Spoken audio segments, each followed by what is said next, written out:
देखंतु गत काली जो आमर से भौणीर बापा स्वर्ग सौम्यांकर बापा अनुरोध करथिले समस्त राजनैतिक दलों को जे मो झीर मृत्यु को नहीं कहीं राजनीति करंतु नहीं।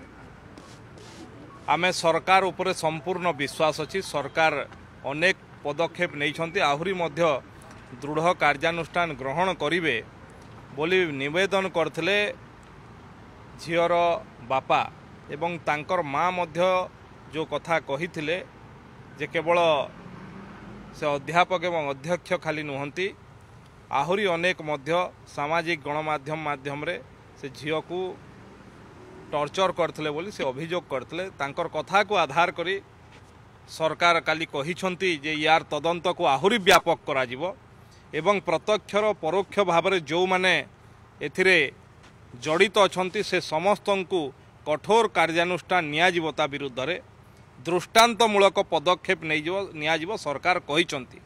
एवं मुख्यमंत्री मान्यवर केंद्र मंत्री महामहिम राष्ट्रपति से परिवार को समवेदना जणाइबा संगे जाई भी थिले।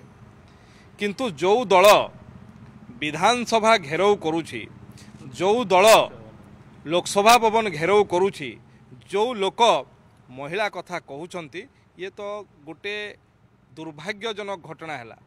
किंतु ममिता मेहर घटना रे किभली भाव में जघन्य हत्या होइतिला एवं जो माने अपराधी जो मानकर विरुद्ध रे से परिवार जो मानकर विरुद्ध रे सेठिकार छात्र छात्री जो मानकर विरुद्ध रे से अंचलर जनसाधारण व्यापक दुर्बार आंदोलन कले ता प्रति जेतेबेले सरकार रे थिबा सरकारी बिजु जनता दल को भली भाव में व्यवहार करथिले को भली भाव में लोकन को जवाब देथिले बोधहुए से भूली जाउचंती। एवं जहाँकर विरुद्ध रे सी आरोप आसीथिला ताकू नहींकरी पूर्वतन मुख्यमंत्री किभली भाव में सभा समिति करुले से जिले में लोकं को ताच्छल्य करिकी से बोधे भूली जाउचंती।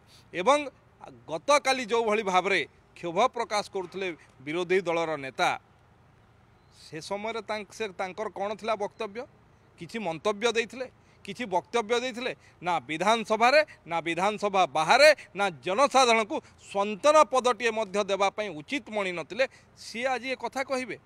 किंतु मु निश्चित भाव में कहवाई चाहे जे ओडिशार सरकार भारतीय जनता पार्टी सरकार संपूर्ण भाव में कौनसी दोषी को भी छड़ा जीव नहीं। कठोर कार्यानुष्ठान निया जाइछि, आहुरी कठोर कार्यानुष्ठान निया जीव।